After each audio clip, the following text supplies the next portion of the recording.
Hey y'all, hey viewers, hey subscribers, welcome back to my channel, Aquarian Empress Tarot. You guys, I'm back. If you follow me on Instagram, if you don't follow me on Instagram, you probably should, because I did announce an hour ago that I was gonna go live. I'm a little bit late, but better late than never. Because I had responsibilities to tend to. Because somebody's got to do it. So anyway. I'm here to do readings, darlings. So anybody hopping in, anybody wanting to know a reading?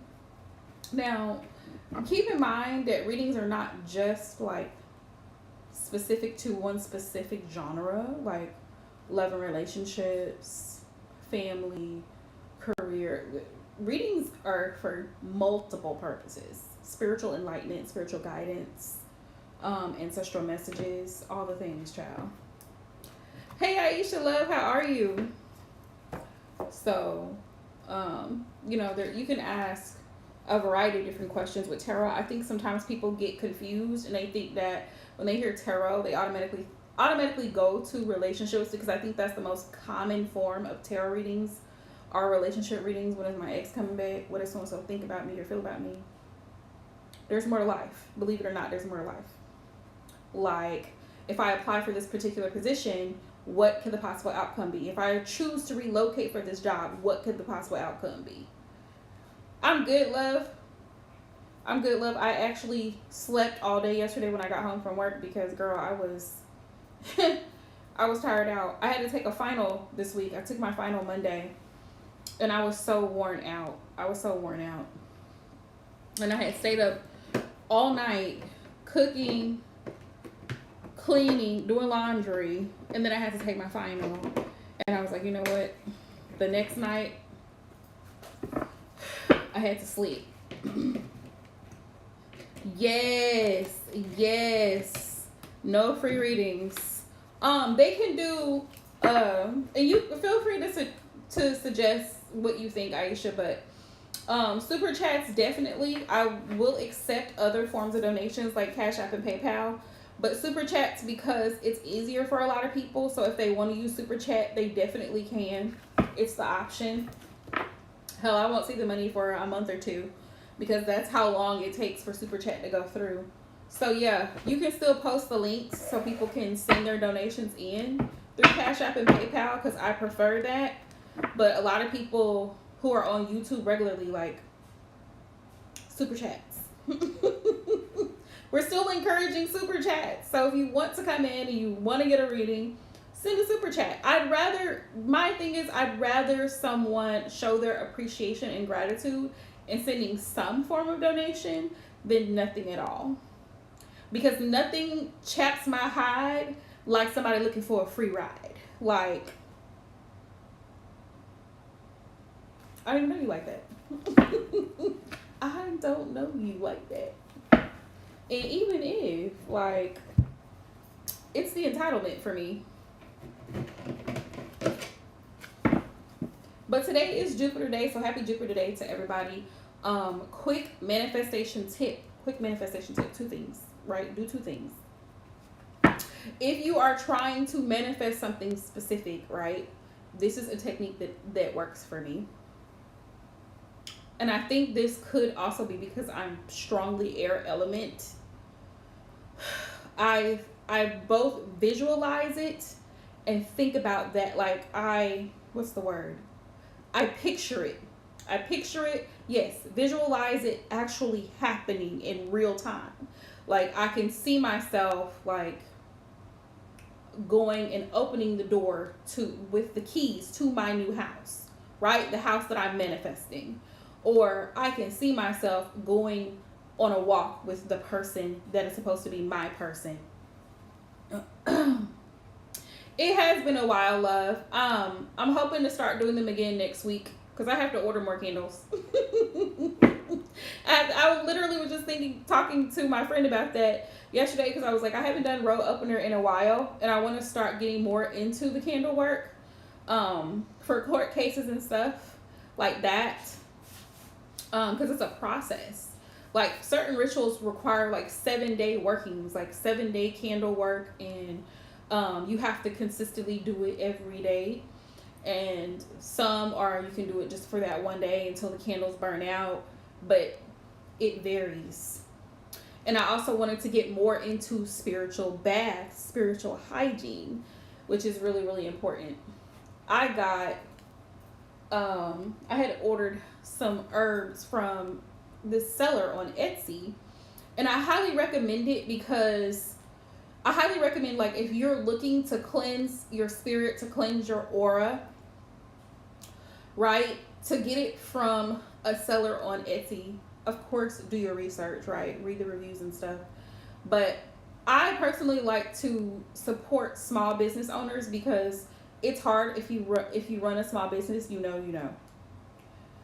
Getting people to purchase from your small business, and I feel like it's more personal. Like, it's more of a personal touch. Like, of course, you could go to Amazon and order it. Boom, boom, bam. It's right there, prime shipping. But actually, surprisingly, most of the things that I've ordered from people off of Etsy, the shipping doesn't take very long. There's may have been maybe 1 or 2 things that may have took a while, but most of them get here within 5 to 7 days.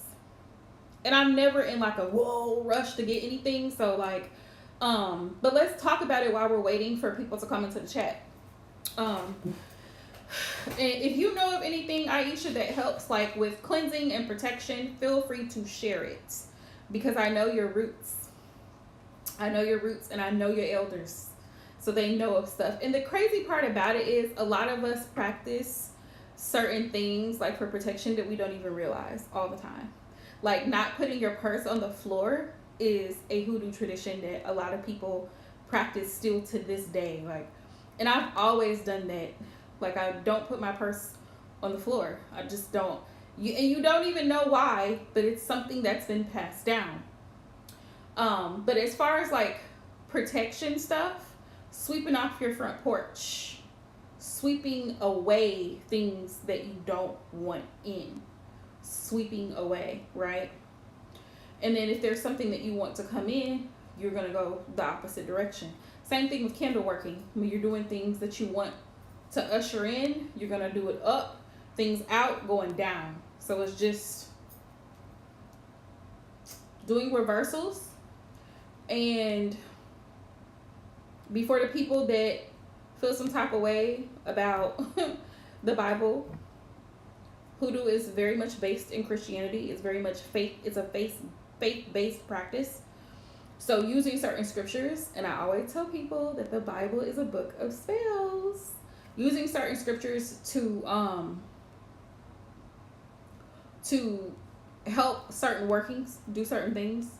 Like if you're doing a protection thing, you could do Psalms 91, Psalms 23. Yes, Psalms and cord cutting. Also with cord cuttings, walnut, black walnut specifically. 9 of them specifically. To do cord cutting. And there is a suggestion that you take the walnuts and you make a bath with it. And then there's certain intention oils. So you can use scripture, because this is what people fail to realize. You don't have to have a lot of materials, right? Like at home. You don't have to have a lot of stuff. You use what you have, because guess what? The elders and the ancestors used what they had. They didn't have all this fancy stuff that we have now. They didn't have Amazon Prime. They couldn't go to Etsy and buy something. They couldn't even go to the grocery store maybe once a month, if that, because most of them live way out in the country with horse and buggy. They didn't have cars like this. They didn't even have running water in a lot of places, or plumbing in a lot of places. So they literally lived off the land, and they used what they had. So prayer and the Bible are 2 very specific things that you can use for certain workings. Certain scriptures. Psalms is one of the most commonly used ones, but there are other scriptures. Exactly. Had to rely on the well. They went to the rivers. They went to the lakes to get rid of certain things.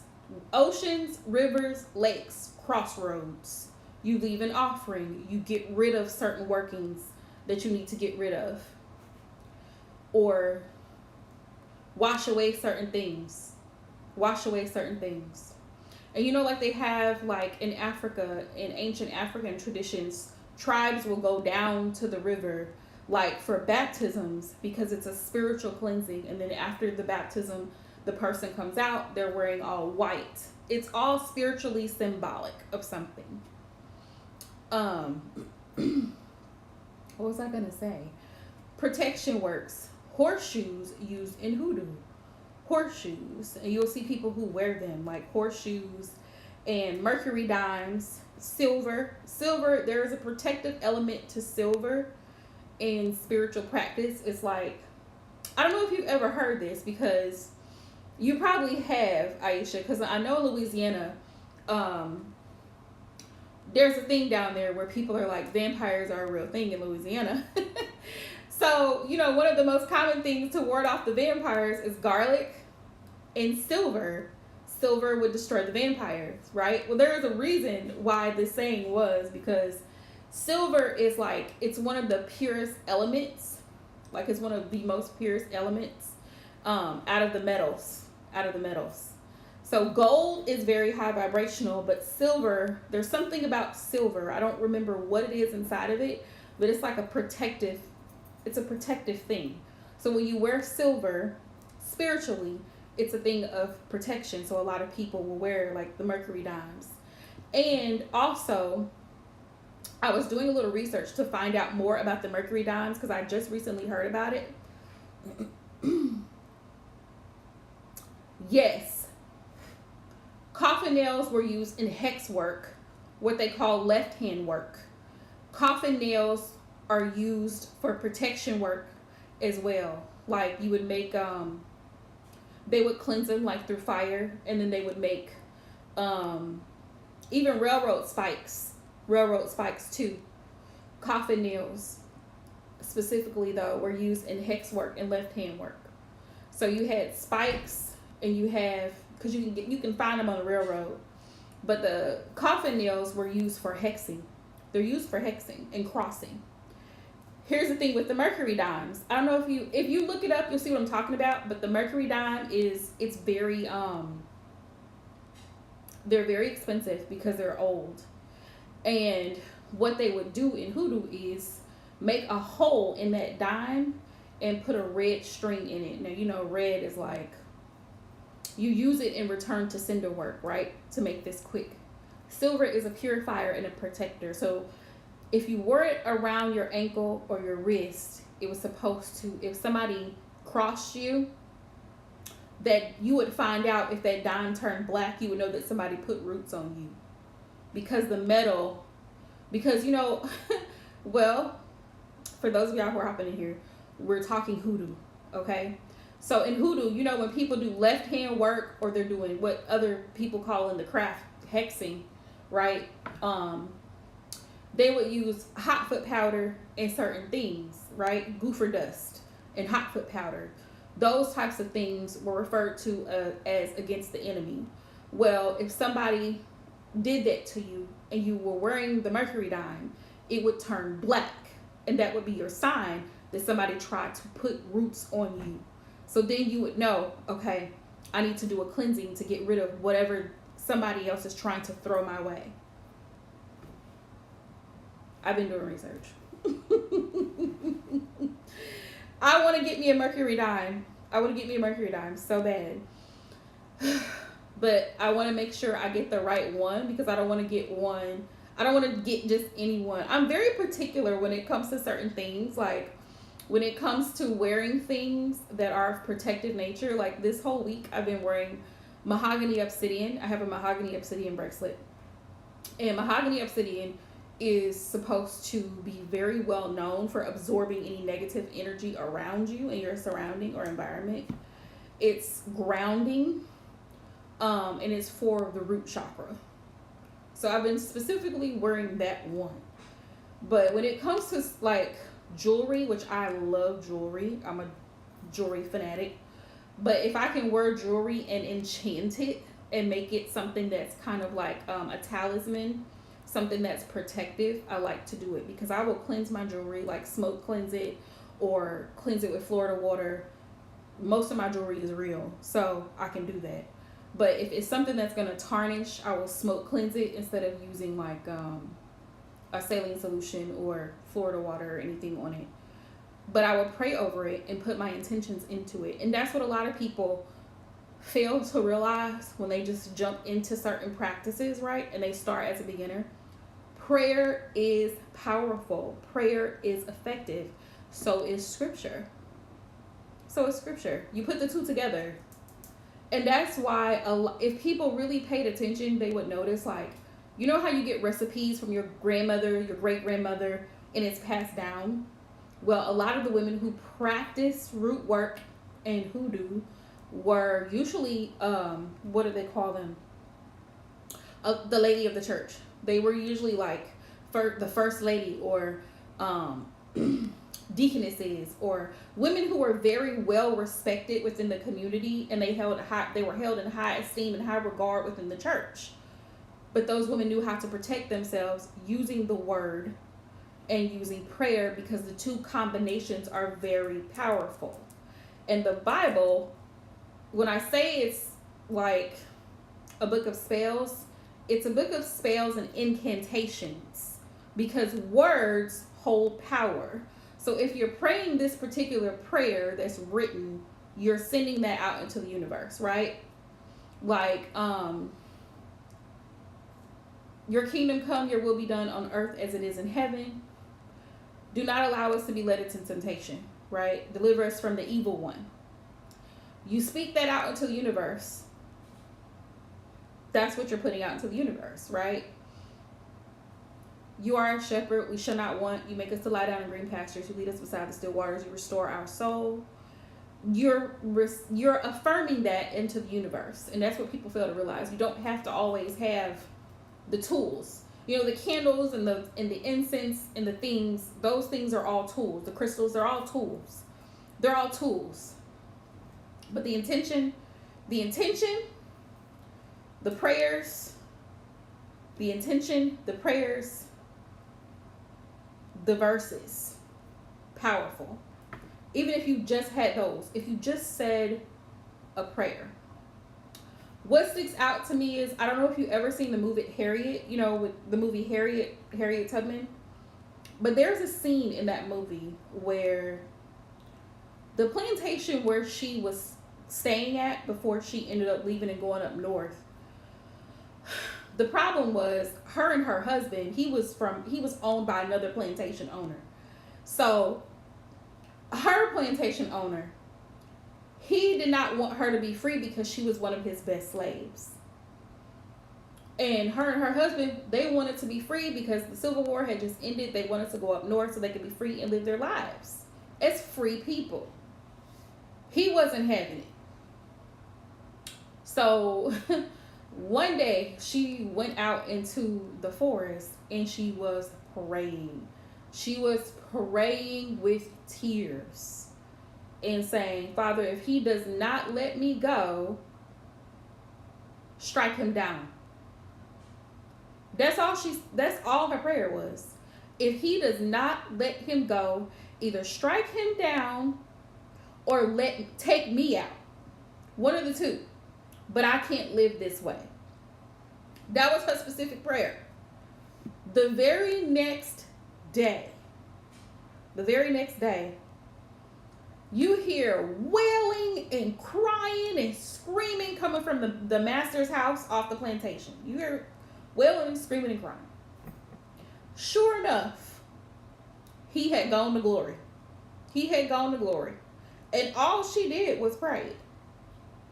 And that's why I tell people all the time, prayer availeth much. Prayer works. Prayer is powerful. It is a spoken affirmation and request. And the Bible says, you have not because you ask not. It's a manifestation technique. You have not because you ask not, which is basically affirming it.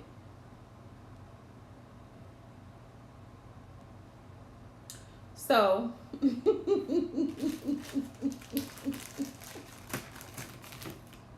I have fun discussing these things because I'm always intrigued by the information and by the knowledge that's passed on from generation to generation. And I've also learned that depending on where you live, like root work, conjure, hoodoo, whatever term you use, it's all called something a little bit different down south.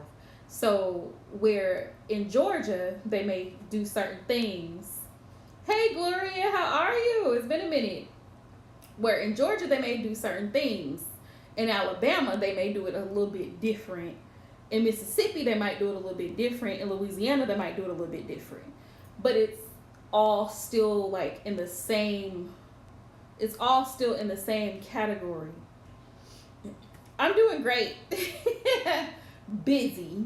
Very busy. So I don't be hopping on here too much. But doing great, love. I'm happy to see you. And I'm happy to hear that you're doing well. We were just talking about spiritual practice, the African tradition of hoodoo and root work and conjure. And it is a closed practice. And a lot of people feel some type of way about it. But it is what it is. And witchcraft is very similar to it. But a lot of people take offense to that word, witchcraft. But really, it's working with the elements. That's what the craft really is. Same thing as hoodoo, same thing as... It's all in that... What's the word I'm looking for? It's all pretty much the... It has the same elements to it. It's something that's passed down. It's working with the earth, working with herbs, working with the elements, fire, water, air, earth, crystals, herbs. It's pretty much all combined. And then there's different forms of divination. So the most popular, of course, is tarot. But there are other forms of divination. There are other tools of divination that people will use. So, you know.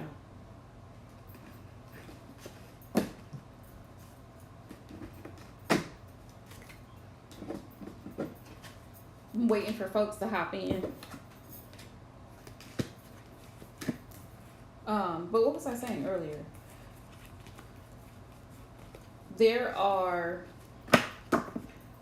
things that people can do, two very small things to help manifest certain things. Like if you're trying to manifest certain things, two things that work for me, and I was explaining before I got into hoodoo that it could partly be because I have air element in my chart, the thoughts, the cerebral, but visualizing whatever it is that you desire, visualizing it, like seeing it actual, like in your mind, almost like play out, the desired outcome play out, and writing it out and speaking it out.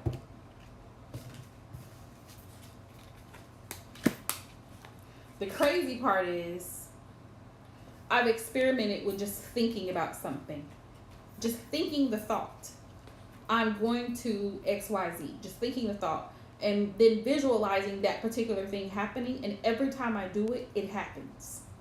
It happens. So the mind is a very powerful thing.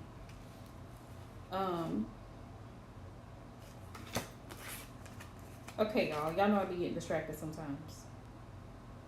Oh, look at this salt all over my card. Himalayan salt from my salt jar all over my card. I was like, what happened to my card? Himalayan salt, y'all. It melts when it gets hot. Look at this. And I can't be mad because salt is a purifier.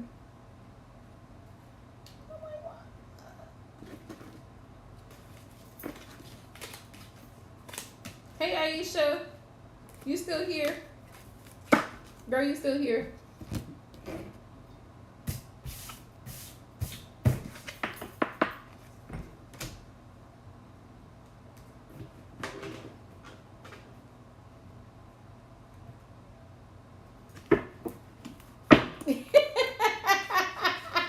Girl, Rico. I miss him too. I was thinking about him the other day. Girl, I miss my baby, but you know what? He would drive me crazy. If he was here right now, he would be driving me crazy. He really would. And you know what? It's above me.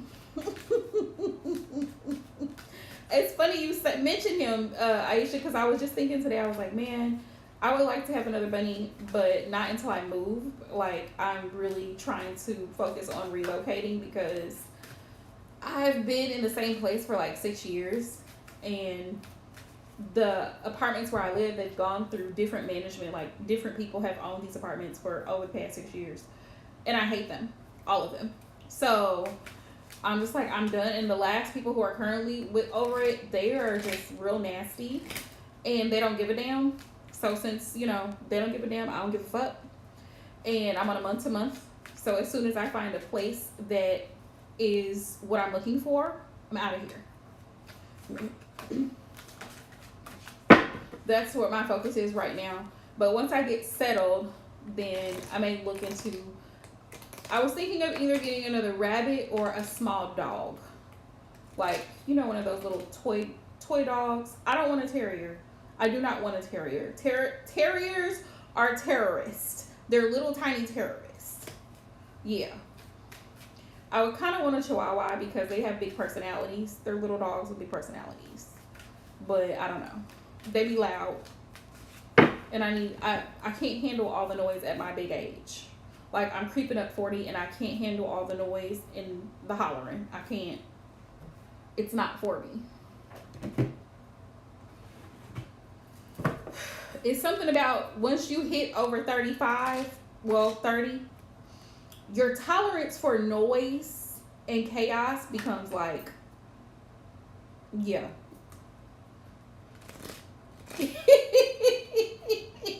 Yeah, it's giving no, like, even with the babies, like, I love the babies. I love the babies.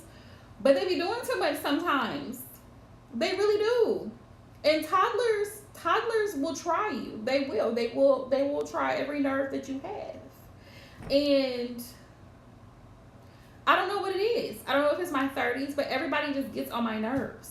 Everybody gets on my nerves at some point. And I'm like, you know what? Do I really want a pet? Because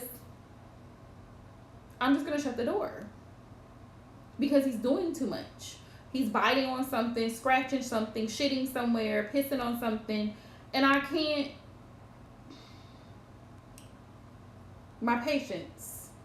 I've been telling y'all, my patience. I'm a lot better than I used to be, but my patience is.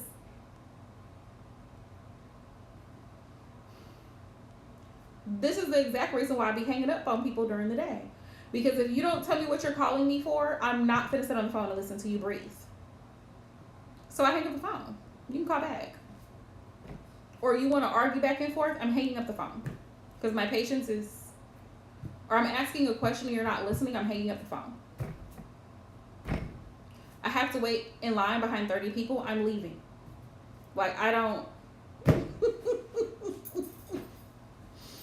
My patience is, even when I have the boys, because the boys are bigger now, Jack and Jen, my nephews, they come to the house and they come in here because their toys are in here. They come in here and they pull all their, so they know where their toys are. So they come here, they pull all their toys out, and oh, TT, he took my train, he took this.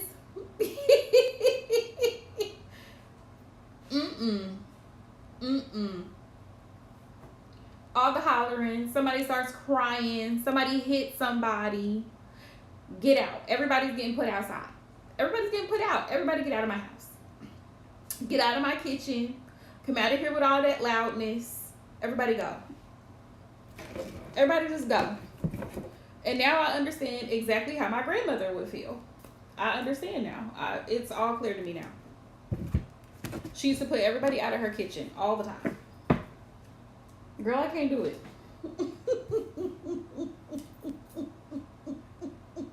Yep.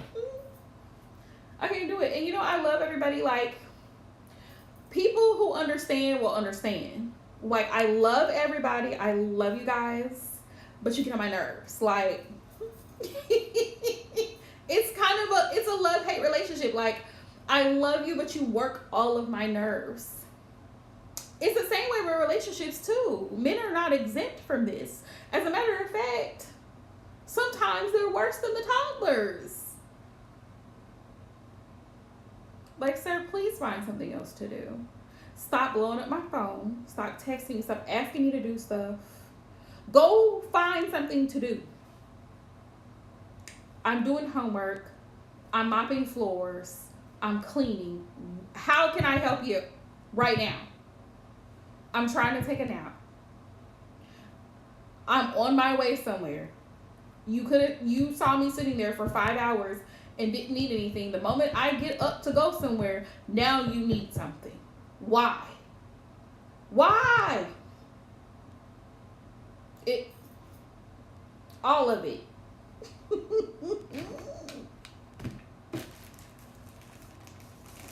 See, and that's the part that nobody likes to talk about.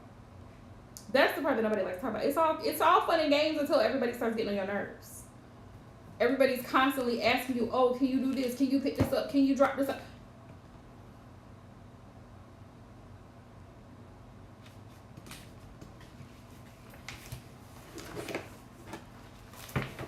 It's all fun and games until you get pushed off the bed because they're taking up 90% of the space. The things that people don't tell you. Oh, they're so great. They're so great. Like, y'all, tell the whole story. Not you stay dropping them off, Aisha. Not you stay dropping them off. I feel it though. I feel it because kids just be doing too much. They require too much and be doing too much. All in one. I don't be having the energy.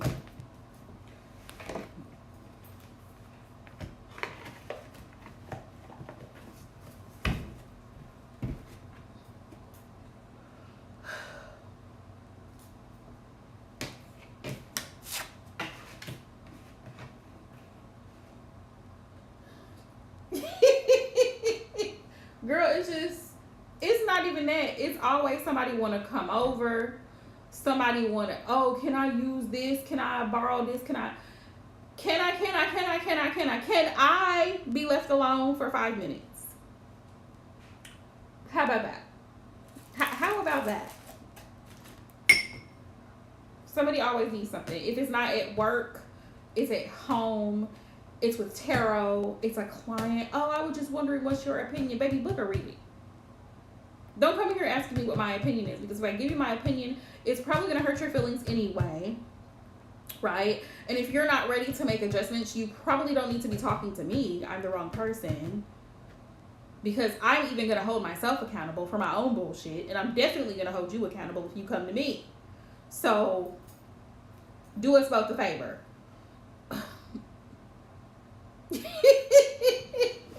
Right, it's too much going on.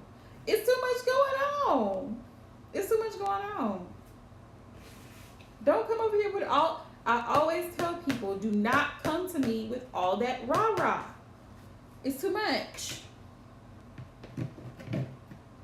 I ask the boys when they come over here and they're playing, and they come up to me, T. How can I help you? How can I help you? What do you need? What do you need? How can I help you? And then there's the ones that don't communicate properly. Like we all have that. There's somebody in your life that doesn't communicate properly. So it's pulling teeth to figure out what it is they need, but they always need something. Like, be specific. You're hungry? Okay, what do you want to eat? That's a simple question. Why can't it be answered simply? Do you like red or do you like blue? What is your favorite color? Girl, don't get me started. Don't get me started.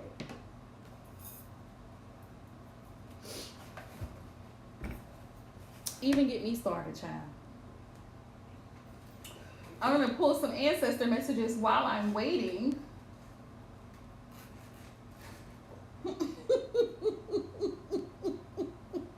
They do. They do. But the thing is, Aisha, when it comes to the boys, they're rotten. I spoil the boys. They know it too. They know it. The boys are rotten. They know it. Everybody else, well, they know it. That's like Jackie Poo. He's the baby. Jackie Poo.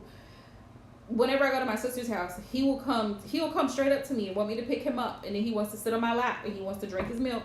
He wants to drink his bottle, and he wants to sit there and watch his favorite show. He loves to be held. He loves to be cuddled. Like, he's very much a lovey-dovey baby. My older nephew, he is going to run away. He'll let me hug him, but he will run off very quickly.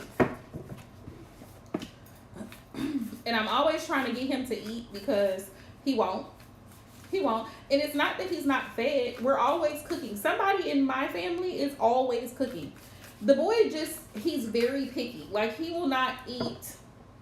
You know how they have the Uncrustables that are already frozen, in the freezer section, those little peanut butter jelly things that have, like, they're cut out in, like, a little circle? He loves the Uncrustables. But let you make him a homemade peanut butter and jelly sandwich and cut the crust off the bread, he's not going to eat it. He's not going to eat it. I'm like, it's the same thing. It's the same thing. He won't touch it. He won't touch it. And I give up. I give up. Because why won't you eat it? Because it's not in a circle? I cannot. And he's really smart. For a 3-year-old, he's very smart. He remembers stuff. Right. He remembers stuff, and he'll tell you, TT, I don't like it. He'll tell me, TT, I'm not going to eat it. He'll tell me that. I'm like, well, what you finna eat? I don't like it. I don't like it. So the struggle is always, but I do know what his favorite thing is. He loves tacos. He will eat tacos, and he will eat chili. His 2 favorite things. And he likes pasta too. His 2 favorite things. He loves chili and he loves tacos. Girl. It's the kids for me. It's the kids for me. Because kids are picky. Kids are picky. Men are picky too. What do you want to eat for dinner? I don't know. Oh, and then you say, oh, okay, well, I'm going to bake some chicken and rice. I don't want that. Okay, well, then figure it out. Because at this point, what are we doing? I don't like that. I don't like this type of gravy. I don't like... Okay, well, then cook what you like. Because apparently, when I ask you what you need, men and toddlers. Girl, I can't be bothered. I can't be bothered with none of it. I'm like, you know what? At this point, feed yourself. Go ahead and feed yourself. I'm gonna go ahead and let you. You got it. You got it, big dog. Let's see. Star ancestor. Follow the voice of your soul. We have autumn.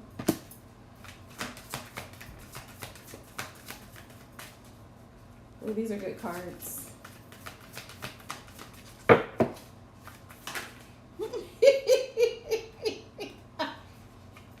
Because who's waking up and eating lunch? Who's going straight to dinner? It's always something weird. It's always something weird. Always something weird going on. Or, I dated a guy once that he didn't drink coffee in the morning. It just wasn't a thing. He would drink juice. And not like orange juice or apple juice or grape juice. It was like fruit punch. It had to be fruit punch. I'm like, you're weird. This is a very weird thing, Because most people will have breakfast with like milk or orange juice or coffee, right? I can even see tea. We're going to push the envelope and say maybe tea. But fruit punch soda first thing in the morning, I guess. But then you got people wanting to eat fried chicken and biscuits in the morning. Or fried chicken and waffles. Like, it's this whole thing. And I'm like, And then you wonder why your back is big. Breakfast is supposed to be light if you eat it. If you eat it, it's supposed to be light. But just be doing a whole lot or nothing at all. Then there's the ones that I don't like. Real picky eaters. I don't like this and I don't like that. Okay, so what do you like? What do you like? And then what they like, they have very expensive taste. Well, I want steak and eggs for breakfast. Sir, are you providing the steak or the eggs? Oh, okay. Okay. Okay. Okay. You have very, very, high expectations.